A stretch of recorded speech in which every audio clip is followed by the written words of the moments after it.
department now. So PSG, we said they needed hard engage. They're going to find that hard engage in the form of an All-Star here, but I don't know. I feel like Unicorn's comp is really good at absorbing engagements, right? You know, Renekton can pop the Dominus, be very, very tanky. The Swain has so much sustain in these fights too. I'm a little bit concerned at whether or not PSG will be able to get through the healing that Unicorns have drafted. It's definitely going to be difficult for them. Of course, things like the Morello on the Echo can help out with that. Things like an Executioner's calling for the Volley Bear with the lightning damage, moving it across towards other people can help out a bunch. But PSG currently undefeated over the last 2 games, now being challenged by the Unicorns of Love, who've only played 1. I want to remind people before we get on into the game about how our tiebreaker rules work. Just because you lose the head-to-head does not mean that you will be placed lower in a tie. So for example, here, if Unicorns win this game and PSG and Unicorns are tied at the top of the group by the end of group stage, Unicorns would get the choice of side selection in the tiebreaker game. Even though they are 1-0 up, because of the way that we're only doing single round robin, it would be unfair to say, hey, you lost in the 1 game you played when you didn't have side selection or your side wasn't chosen for you, therefore you get knocked out. Exactly, and now like this match is sort of what we're looking at to see like who actually comes out top dog in this group, because I mean everyone coming in the pre-tournament expectation was Group B and play-ins, LGD win, and you know in the first 4 games you play, the #1 seed in each group automatically qualifies to the group stage. You don't have to play any best of series, you're just going to move on forward. So being first in Group B will immediately send you up there, and now with LGD gone, it looks like it's going to be one of these 2 teams. And that's just incredible. Let's be honest. So LGD, there is still a way we get like a 3-way tie at 2-2. There's still a possibility. But if PSG win this, they cannot be caught by LGD. And of course, like Supermassive on the other side is also competing with it, and we'll get to see them a little bit later on today, I do believe. But this is gonna be a fun one. I'm super excited for this game, especially seeing this Echo set. Like we saw it once yesterday, it popped off, and we'll have to see how Unicorns can deal with it. You've got the Hecarim, Ananasik last year was very strong on picks like this, so we'll see how much of an effect he can have and whether they can shut down Kongyue and Uniboy early on. I am trolling. Supermassive is on the other bracket. I just assumed you meant they were a good team. Yeah, they're a good team, and you know what? They might have to face off in the best of 5s to qualify later on. See, I nailed it. You got there. Great job, Ender. There's a lot to know when you come into play-ins. Like, you're learning basically 20 new teams, or 22 new teams 22, this year. yeah. You have to remember who everyone beat and what day it is, which you struggled with in the last today game. We have so much League of Legends. Yesterday we only got to cast a couple of games. Today we get 4, 7 on the day, so 2 more coming up after this one. We got a Supermassive versus Mad Lions I'm looking forward to, and then NA versus OS to close it out. The upside down. Look, I still believe horses are just kangaroos that haven't learned to walk on 2 legs. They're just not smart enough, right? So it's Liquid versus Legacy, right? What's your stance on Unicorns? That's what I want to know. I think that's what the fans want to know. I think, mate, you put me on the spot quite a lot here, let's be honest. Unicorns are great. I enjoyed them in The Witcher. That's a reference you won't get because you haven't played the game, but everyone out there, you know what I'm talking about. Let's go, League of Legends. Gonna play some more, and we'll see. I believe we're just waiting to get on into this game as the Unicorns of Love and Paris Saint-Germain eSport, well, Talon, will jump onto the rim. 2-0 for PSG, 1-0 for the Unicorns. All right, and we do have confirmation that will be the Swain down in the bottom lane. So Gadget showing off one of his other tools in the kit there, going up against D. He's going to be running the Conqueror, which again makes a lot of sense when you're against a lot of champions that want to force into you. He doesn't need to rely on the phase rush as much, I feel, against 4 melee champions. Like, they're going to bring the fight your way, and then we already mentioned how big his sustain can be, and with the Conqueror rune, of course, the damage over time. The issue always is with the Swain, if you get close and personal with him, he will destroy you. He puts that Demonic Ascension on, he gets all of the health back, and then Demon Flare, like Diablo himself, he just burns you down. Meanwhile, on the other side of the map, Hanabi picked this Volley Bear into the Renekton. Boss's Renekton is something he has played, well, it's the most played champion for him this split, and he has never lost on the champion. I mean, that's not saying much. Unicorns of Love only lost 1 game in the summer season, so it's not too surprising he hasn't lost. but it's a phase rush in the bot side for this Alistar, and I know the Aftershock Alistar, which can give you a whole lot of value, especially for these early all-in trades. Phase rush is more of a get up and go, and I feel like later on, once level 6 comes in, of course you're gonna have a lot of that, you know, survivability with your ultimate, but inside the laning phase, it's an interesting one for sure. So my assumption is you're looking for the headbutt pulverize combo, one auto attack, and then you can chase them down with your E and make sure that you get the stun. No one can then escape from you, which is why the phase rush is an option that we've seen around. But you can see, look, just you get knocked up and you get dragged back, and Gadget with the never move is just going to keep Kaiwing in place. It's actually a really difficult lane if you ever get caught out, because you've got the passive from the Swain, you've got the knock-up from the Rakan, you've then got the never move from the Swain as well as he pulls that claw of death through the ground. You're going to be stuck in place for a long, long time. Yeah, and this Swain pick has been one that has been, you know, floating around for a little while in the bot side, both in the, you know, carry position and the support position. And whether or not, whichever way you're pairing it, you want it with CC early on, because of course that passive pull offers you so much in that chain CC whenever a jungler wants to show up as well. I mean, just consider a level 6 Hecarim runs into this bottom lane. He lands his Fear, which is the size of the entire lane almost, and then that's in another immediate CC, so the chaining can be very, very difficult and something that, I mean, you need a cleanse to deal with. Is this deja vu? Because I saw that play yesterday, and exactly the same result happened. Flash away from No Man's as the flash came in from Uniboy. We'll see if Kongwei decides to come for a repeat gank. And Nanasik is up into the top lane. Boss actually quite low here. He's going to tank up a tower, shot the knocked back with the rampaging charge, and there's first blood. Wow. Great dive there from the Unicorns of Love. Yeah, really well done, but Kongwei not slowing down just yet. He wants to go bot. Kaiwing does have the knock-up, would have to flash to try and get onto Gadget, and they decide against it. The parallel convergence just a little bit out of position. Yeah, the wave was in a good spot to look for a gank, and seeing an Nanasik top lane, he's like, okay, we're going to force it down bot side and see if we can make that one work. I love Uniboy walking down the river too, because Kongwei had used his stun with the W bot side. He was like, hey, Uniboy, come on, pull it over here, make the resistances drop so I can clear through that one, no problem. The synergy obviously showing there. Yeah, it's something you can always do as a favor to your junglers. Just CC the Scuttle Crab, takes away 50 armor and 50 magic resist from it. So it's a lot easier for them to clear. And Nanasik has decided the top side of the map is his playground, as he is currently on the Krugs. Kongwei is at the bottom side getting his... Yeah, because the thing is, Nanasik, he knows the respawn timer, because with Kongwei revealing himself in mid with red buff, that means he cleared his top 3 camps, and he knows, well, around that 4-minute mark, that's when the second camp after the buff is going to be respawning, so he's here for the Krugs. You'll love to see it. Are they going to do this? So my assumption was the boss was going to come into this bush where Nanasik is at the moment and try and force Hanabi away, because Hanabi's already burnt his teleport, has burnt his flash. We'll get like 4 small Krugs and actually clear out the ward here to make sure there's no possibility of him getting teleported behind. Yeah, but you can already see the mind games of the junglers as Kongwei walks underneath the mid lane to try and steal away the Raptor camp. It's a little hard to commit to the enemy Krugs at this point, because Nanasik could have reset, but it will just be the Raptor trade on top, and if Santos can sneak back over towards Krugs and make sure those aren't being stolen away, that's a really nice early move from Nanasik. Both the junglers, just as you say, trading sides of the map. A slight gold lead for the Unicorns of Love. About 600 gold ahead right now because of that early kill. In the bottom lane, though, a large CS lead for D and Kaiwing. Of course, the Swain, not the longest range, even though he is a ranged champion. It's not the easiest lane to farm up in, so as the wave pushes out, we expect Gadget to probably even that out about a 10 CS deficit. Definitely. All right, so coming off of these resets, I'm looking at where these junglers can try to attack, because of course No Man's lost his flash very early on, and I think there's definite repeat gank potential around mid lane, especially when Uniboy hits level 6. Deep wards were placed by Nanasik on the Raptor camp, which does see Kongwei on the bottom side of the map, and this makes it so easy for No Man's to position in the lane. Now he can just hug that top side river, be very safe up against any early aggression.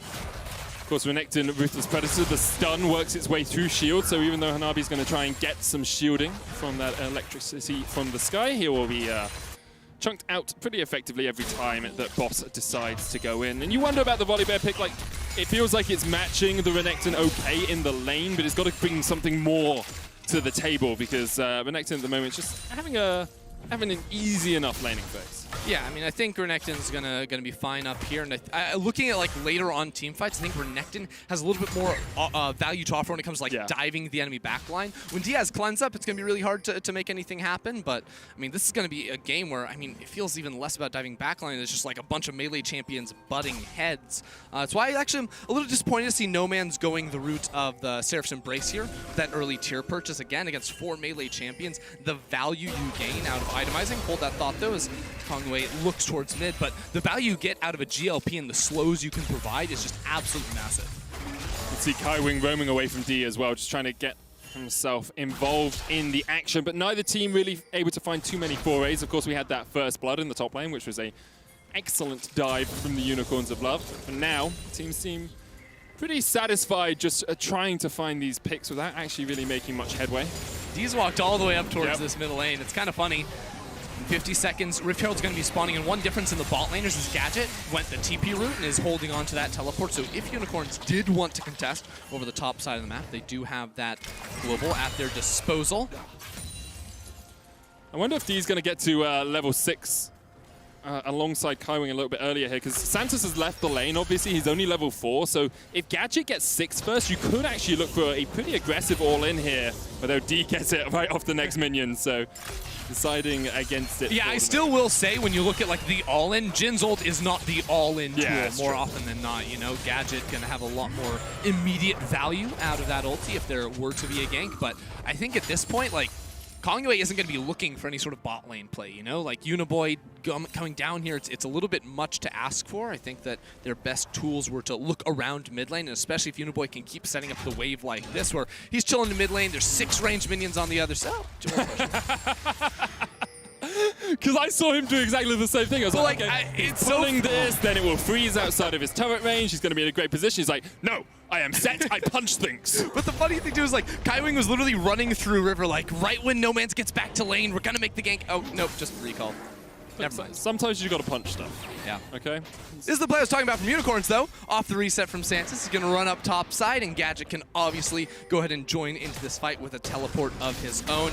D-pathing down bot side likely means this just goes to the Unicorns. We've heard already today, seen it on Foscurin's Twitter as well, Unicorns like to flip the Herald. That's kind of what they do. They will play for it as much as they can. In their defense in this game, this is less of a Herald flip. This is the right decision. This is exactly set up how you want it to be as TP comes in, as D did end up committing to mid lane. Here comes Uniboy as well. We see the Unicorns of Love are willing to give it up, because maybe it's a bit more of a flip right now. Get the D2s out, get those coins, toss them up, see if it's heads or tails as Boss trades on the top side. The TP. The teleport from Gadget from behind the wall, but there's no blast going for him. He's going to work his way down through the bottom side of the fight. D is not really here. The Herald goes across, and it's taken by a nanosec. And now the devastating charge is going to come out as Hanabi gets 1, but the shotgun finds 3. Unicorns of Love will get the Herald, and they'll get out. Curtain Call coming down. As they look for a further trade, but the Unicorns of Love should just be able to walk their way out of this one. Kaiwing going in, flash, jumps, the taunt, the parallel convergence coming out as well for the damage. Another 6 going to fall. Next up on the menu is Gadget. He pulls Kaiwing back, and the final auto will be enough, but it's 3 kills to 2 in favor of PSG. And there it is. We said it would happen, and PSG fought the Unicorns in that top river. They tricked us, right? You know, D ended up committing back towards the mid lane. Uniboy on the teleport into that fight, and I mean, part of it was just a little bit crazy because Gadget didn't actually commit to the 5v5 right off the bat. He ended up chasing down towards D, and the early damage, the base stats smacking each other in the face, was PSG favored.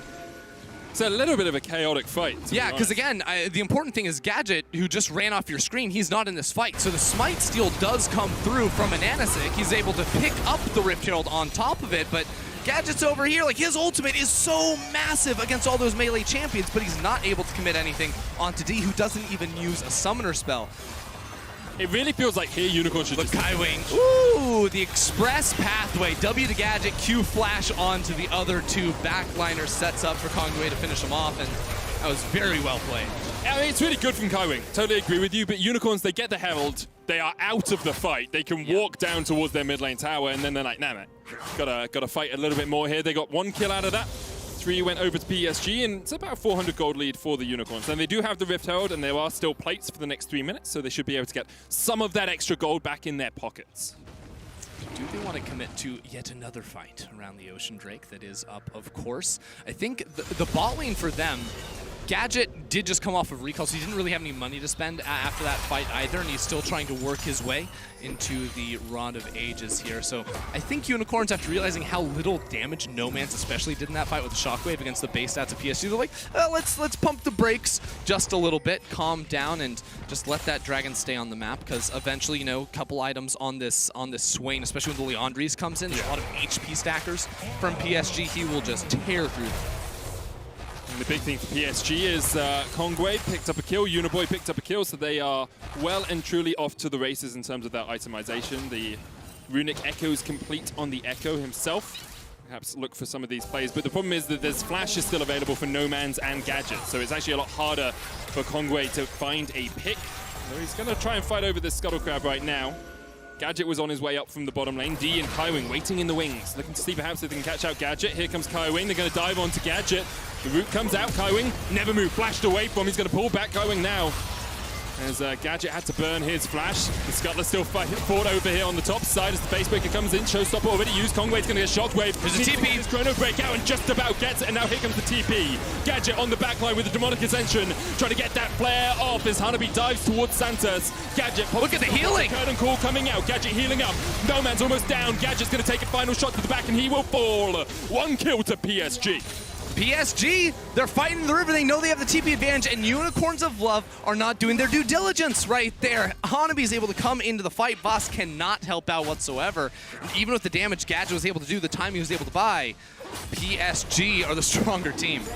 But Boss has not been that involved. He is now 0-1-1. He's got 4 plates. He has a Blade of the Ruin King complete. He has a 40 CS lead. Like, this Croc is a monster.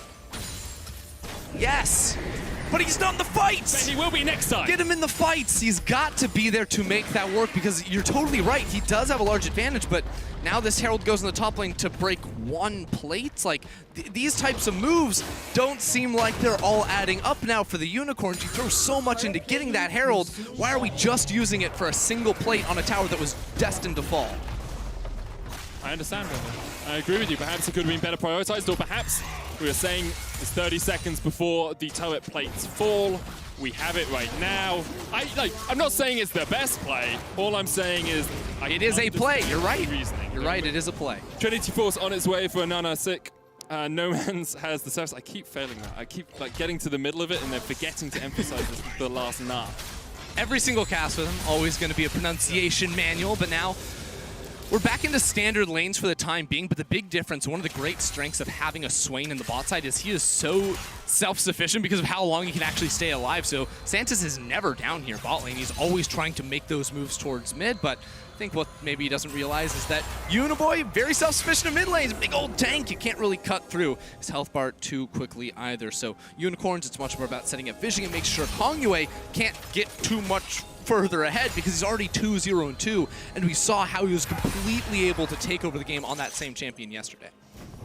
Uniboy is he's gone a bit thrift shopping here, Ender. He's got his boots, his belt, his skirt, his vest, a shield, and a bit of fire. And a bit of fire, you know. Like, do you know Katniss Everdeen. Buy some fire. He's catching fire in the mid lane. It's pretty typical nowadays for the set, but it's so interesting how he's able to get away with building so few magic resistance items. You know, sometimes we'll see, like in this game, it's usually Merc Treads, plus he's sitting on a Nulgent Magic Mantle. We've seen people upgrade to the Spectre's Cal, but very common, just go Bomby Cinder into the Dead Man's Plate. The movement speed on set with, as a Juggernaut champion, it's always about being able to reach your target. Once you get to your target, your abilities are nuts, right? Everyone has seen Set's W, but it's about being able to make it there, and we're making it up here to the Herald once again, Medic. So we just saw Boss has a 2,000 gold lead over Hanabi. Like, if he is involved in this fight, he is going to be a wrecking ball. The question is, can he be there? Hello. Goes in, Uniboy looking for the showstopper. He pulls him back, shut down.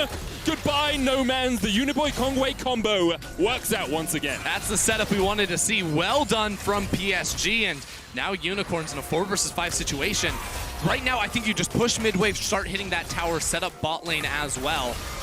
Instead, they're actually completely giving up on mid lane. I'm a bit surprised to see this one, just not securing that minion themselves. But now PSG, after this Herald is taken, I think they can actually just turn it into mid lane. no one's here to defend from Unicorns. That's where Kongwei's going. And you don't have to put it top yeah. either, because you already have 3 people in that area, so Boss is going to be denied this minion wave entirely, so Unicorns will love losing out big time on the back of that play and that singular pick from PSG. And of course, because turret plates have fallen off, these towers don't get tankier the more you damage them, right? Yeah. They're just going to fall really quickly. Vito gets a charge. Oh, TP behind. And Kongwei has to flash away, still has the chrono bait, can dive back, but with the time wider, he's going to slow up Boss. The rest of PSG are on the top side of the map. Uniboy takes a little bit of a chunk. Parallel Convergence will get the stun onto Boss. Gadget is rejoining the fight from the bottom side as Ananasik looking for that onslaught of shadows. Kongwei's going to dive across the wall. Gadget chasing forward. Never Move comes down. Kongwei almost dead. Jumps back with the Parallel Convergence, but he is locked down by the Unicorn. Unicorns commit a lot right there to get the pick onto Kongwei, and a little bit surprising to see. Even in that play, there were some split calls because Santos, if they knew they were TPing in there, could have been on the roam much, much sooner. They do get the kill, and I don't want to take that away from them, but Unicorns will need to tighten things up, because if PSG all have their ultimates ready to go and they're looking not too coordinated like that, that could be trouble. Riftel did get another charge in the mid lane, so that mid lane tier 2 took quite a bit of a chunk of damage. We are 17 minutes into this game, 1,500 or thereabouts the gold lead for the Unicorns. We have another dragon coming up in 30 seconds. It's Cloud, which means either Infernal or Mountain will be our soul today, Ender. Or at least for this game. Yeah. I actually, this is a game where it really does matter which map it's going to be, and we can get into that in just a little bit because I feel like we're about to have another fight going. Hanabi has his TP ready to go, but nowhere really to flank on this one. Gadget's still not at level 11 just yet, so that's a pretty big break point on the champion. Kongwei, no ultimate, no flash means he can't really commit into these fights too hard. You know, PSG wants to try and stall out for that ulti to come back up before they fully commit around this one. And that's the question, isn't it? Like, are PSG willing to take a bit of a flip of this? Shockwave is flashed away. I think you untake the flip. You place the table back gently that you were about to flip, and you decide, hey, you can take the dragon. We got the Shockwave. What map is it going to be? Ooh, okay. So this is why I want to talk about it, because I think Infernal Rift is an overall buff to PSG. Basically, this is because when you look at heavy melee comps, one of the ways they're actually really punished is when you have to deal with a lot of terrain on the map. So if Infernal or if Mountain Rift pops up, all of a sudden, No Man's and Gadget have a lot more tools to be able to kite back of and use to their advantage in controlling space with Shockwaves and the CC that a Swain can provide. Those tight corridors going to be very beneficial to them. Now that the walls have actually been raised down and the map has been opened up, all of a sudden it becomes so much easier to just sprint straight at the Unicorns and find them out. They have less tools to try and walk back with. It's actually super interesting. We don't often see a team composition really affected too greatly by the rift that comes out. Of course, Zoe known for not liking Infernal Rifts or liking Mountain Rifts. Yeah. But it's going to be really interesting to see exactly how these team fights go. Blue buff was stolen away by Kongwei. Tower in the top lane goes down as Hanabi will secure it. Let's have a look at where we are in terms of items. Uniboy has his Dead Man's Plate. Protobelt, I'm going to assume Kongwei will get on his next back. Infinity Edge complete for D. And the Rod of Ages, Liandry's on its way for Gadget. Liandry's also almost complete here for No Man's. He has that Blasting Wand and the Haunting Guise already in his inventory. Yeah, and this is something I talked about a little bit earlier, but it really is 2 items where I think the comps start to diverge pretty heavily in terms of like power. Because 2 items, you just said, the percent HP burn damage in these long fights against a lot of tanky members is going to benefit Unicorns a whole lot. And the other thing is, when you run multiple tanks in your comp, you have to split your resistances, right? So it's not like you can just pile up a whole bunch of armor. You have to go 1 armor item, 1 MR item usually, whereas carry champions just get to go all in on that 1 big stat, which is usually going to be the AP here for both of those 2 champions. So 2 item fights could be rough. And that's why PSG are looking to fight down bot side early, but Gadget should be able to get out of this one. Yeah, Gadget just walks away at the end there, is able just to escape and actually uses the Vision of Empire to get himself a passive proc. High-tier Swain play right there. Get as many passive procs as possible. So, we kind of get to this state in the game, Ender, and it's difficult to define exactly how the team should play their next steps. Because I look at it, I say, Infernal Drake in 2.5 minutes. Cool, okay. You can push out side lanes, you can get CS, you can get some gold, but it feels like the team's tend to accept that you don't have to force around these moments. Yeah, and I think for Unicorns, one of the great things for them is they can get priority in a lot of their lanes pretty easily, because I think when Orianna is going to match up against a Jhin, she should always be able to hit the wave with her AoE spells, push through that. Renekton with his advantage topside, going to be able to gain that as well, and Gadget 2 continuing to scale up bot side. So when we split out and look to control the waves, the map will usually belong to the Unicorns unless PSG rather, are dropping a wave to then gather forces inside the river like we just saw and put down some vision. Makes sense, and you can see that PSG tend to just be a little bit more on the back foot. No Man's going to catch the wave in the mid lane. And that proto now complete on Kongwei. And what PSG have actually done really well over the last couple of days is have moments where the game feels a little stale and then find picks in those moments. Kongwei especially, like, he is so good at positioning his parallel convergence and catching people out when you really don't expect him to be able to. Often, obviously, teaming up with Uniboy and working with him, but right now he is working with Hanabi on the top side of the map. Boss, and he's going to be pretty difficult to take down, especially with the Merc Tread, the Black Cleaver, and the Blade of the Ruin King already complete.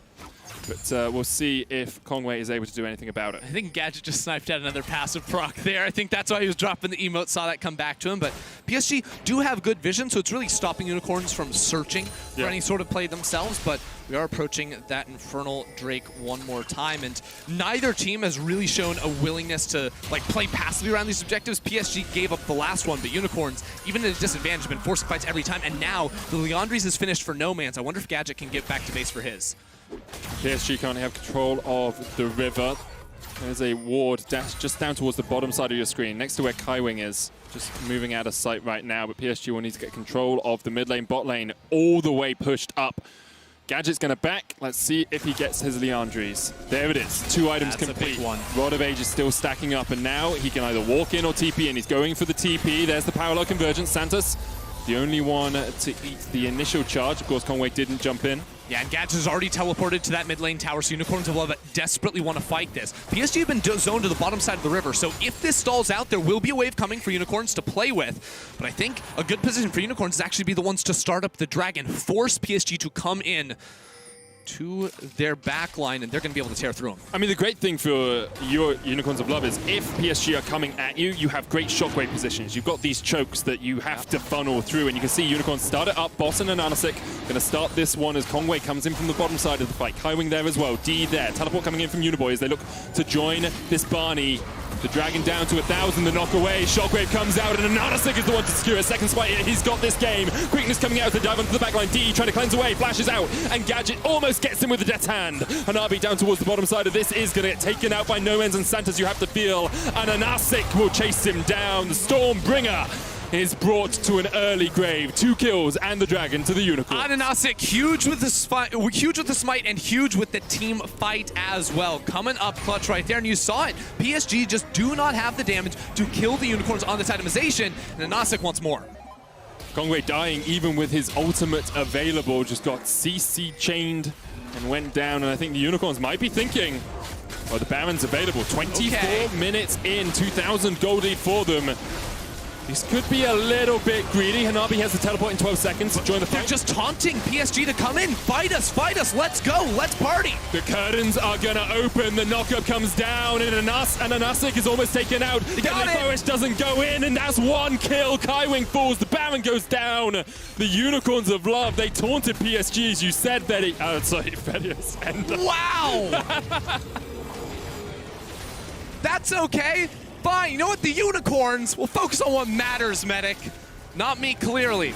All right, Ananasik here gets punched out of the fight, and they try to burst it down, but Ananasik comes back somehow and lands that smite, then the ulti onto a poor D right there. All he can hope to do is flash on out of that one and survive, but the damage is not there for PSG, and I love the call to then continue it on the Baron. I'm so sorry, Ender. You should be. We'll come back to the League of Legends game. So, yes, Baron now on boss. It's almost 3 items, gone on his way to his Death Dance on this Renekton, and there's a 4,000 gold lead for the Unicorns. And the question coming into this game was, can Unicorns show us what PSG showed us yesterday? Can they show us that power, that consistency that PSG showed by beating LGD? Well, Unicorns are about to beat, well, Unicorns are in the lead versus a team the only team that's undefeated in this group. And the reason, like, Unicorns, I think their composition works so well into what PSG have to offer. I think Unicorns correctly identified how strong they are on their item breakpoint. So very good team at fighting around those timers. Of course, we mentioned the 2 Leandries, and now it's just, how do PSG really come back? Doesn't feel like they can force the fight and walk into the swing. The pivots in the draft to Gadget, the Orianna in game 1, the Swain in this game here have really been a curveball the teams haven't really figured out how to deal with. Unicorn's going to take that top tier, bot tier 2. They're now looking for more as they go into the inhibitor line. Boss and Ananasic are pushing forward. Uniboy's going to use the face breaker. Tier 2 in the mid lane falls as well. 5,000 gold lead. Unicorns trying to get the waves to sync up, but that bot wave is still a way away. But PSG, slow to react, slow to act, slow to get here for this a little bit of action as the inhibitor tower falls in the mid lane. PSG stepping forward, trying to find their mark, trying to find their man, but Unicorn's like, okay, you can go mid, we're going to go bot lane and bring in the wave that we prepped. Yeah, the wave just that take is all ready. those towers. Just take all those towers, and D cannot fight. He is unable to fight until at least he has the cleanse back up, because as we've seen, Ananasic diving into the backline is so hard to deal with. There's no wave clear here either. Like, what can Deer and Kongwei hope to do? The answer is nothing. They can't even reach the cannon minion buffed up by the Baron that's constantly laying waste to this turret. This is the final wave. 30 seconds on the Baron buff. 4.5 grand out of it so far for the Unicorns of Love, and they're looking for more as these double cannons just rain hell upon the inhibitor tower. Hanabi in the mid lane trying to trade. Here comes the showstopper. The parallel convergence won't find them. The quickness coming out, and there is the shockwave. No Man's gets out of the back of it, and PSG have been swept. They've been wiped off the map. Kaiwing falls, Uniboy falls, and now the inhibitors will fall shortly after. Onslaught of Shadow still available for Ananasic, and it is just so darn powerful. It is just so darn strong from the Unicorns. They take the first inhibitor, they're looking for the second. Sometimes all it takes is that one clutch team fight, and that came for the Unicorns around the Dragon, and now they're looking for the end. Looking to take down the only undefeated team in their group and stake their claim for the top spot, stake their claim for World Group stages. They're not going to be able to do it yet. Overstep just a little bit as PSG fight them back, hold them away from those Nexus towers. Double for Kongwei. Did Gadget really just flash the LGG symbol? Doing them dirty, even when they're not in the game to try and defend themselves. Unicorns, I mean, they actually lost a Dragon off of this play. They're still very much in a commanding position with double inhibitors going down, but PSG at the very least going to keep Unicorns away from Soul Point with this one. Yep, it's an Infernal over to PSG. So it felt a little bit like Unicorns should have just been able to end the game here. Let's see why they couldn't quite do it. Yeah, I mean, they dive very deep into the backline for D, but actually Hanabi killing out No Man's there takes away a whole lot of their damage, and then also Gadget doesn't want to commit to the fight underneath the tower, which you respect. Unicorns divers just getting too deep, as we just said, but Unicorns, they're not slowing down. That's a triple tele. I was like, that's a double tele. No, that's 3. Ladies and gentlemen, they are going hard for the third and final inhibitor. I mean, they might as well, right? Super minions already are over the halfway mark in the mid lane. They're working their way towards bottom, although their tower will just fall. And now they will hold this wave for a moment. You can see them not quite clearing it out as quickly as they can as oh, dear me, sorry. Ananasic is coming across from the side. Santos is going to join them. And actually, these cannons going to fall quite quickly. They've cut off the flank from Kaiwing. What can they hope to do? Uniboy takes half his health. Does still have the Haymaker, so should be okay with a little bit of a shield. The next wave on its way. Supers in the mid lane have to be dealt with by PSG. The supers in the bot lane will slowly begin working their way up there. The Unicorns just trying to hope that PSG take too long to clear out the wave. Unicorns doing such a great job of holding off the flank. Kaiwing is trying to find a way in, but they just won't let him have it. Here comes Hanabi as he tries to get in, but he can't get there quickly enough. That inhibitor tower down to a 3rd HP. Hanabi forced away. Supers in the mid lane almost at the inhibitor line once again. Supers in the bot lane. That's a double super wave ender. Oh, that one is building up so massive. Difficult to deal with. So much coming in the bot side. I mean, Unicorns, not this way, but the next. Perhaps. This tower already below half HP. PSG, this is likely their final stand. They have to defend this inhibitor, but Ananasic is looking for that flank position from the side. The minion wave cleared out. And Onslaught of Shadows could do a lot of work here. Kongwei now has to go into the mid lane. Supers double in the bottom lane. They are almost there. And no one can clear them out quickly. It's not like you can just The supers are inside of the base. The wave is here for the Unicorns of Love. This is it, Medic. It's an army of minions. It's like we're watching Despicable Me right now as the minions continue to just do the bidding of the Unicorns. Onto the Nexus Towers as the engage happens. Kaiwing tries to get on the backline, but the Shockwave hits two. There's the knockup. There's the follow. And Nanasik's going to dive onto the backline as well. The turret goes down. That's the first Nexus Tower to fall. Gadget goes on a killing spree. D tries to do what he can as he opens up the curtains, but it's not going to be more than an encore here for PSG.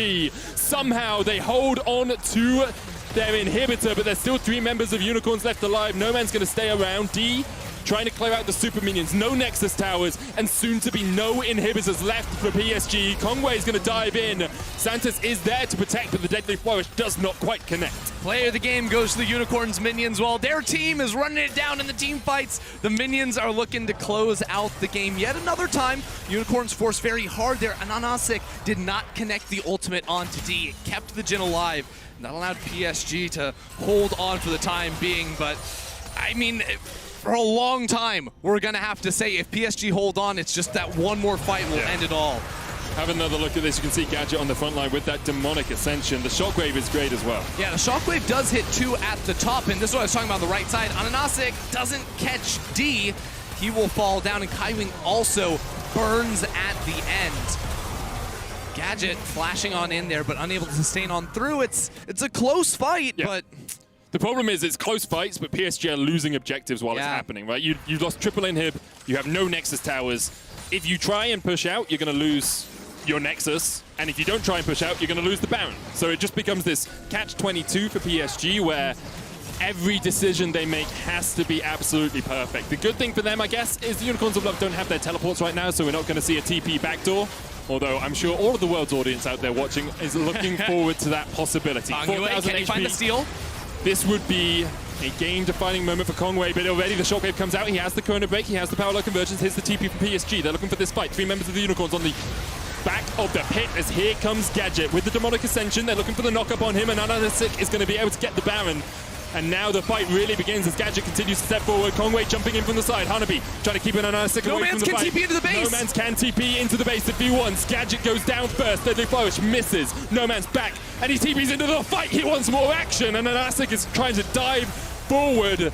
But the Unicorns lose one, get the Baron, take the kill. Yeah, No Man's was just waiting a couple seconds for the teleport to come back, and PSG don't have time to go to Fountain and sustain. They're going to have to turn and fight because the minions are here, and there's no towers on the Nexus. You just can't do it. There's no way they can defend this. Kongwei dives forward, pops the stopwatch. But the Super Minion's going to do so much work. The Shockwave finds 2. Hanabi taken low. Ananasik trying to get onto D. The Deadly Flourish connects the shutdown as Boss takes the kill. Now the Nexus has to be the target. It's a double for Boss. He's showing up right at the final moments of this game. And the Nexus will fall, and Unicorns go 2-0 in their group. It took them a couple extra tries right there for the Unicorns, but they looked good through that game and close it out.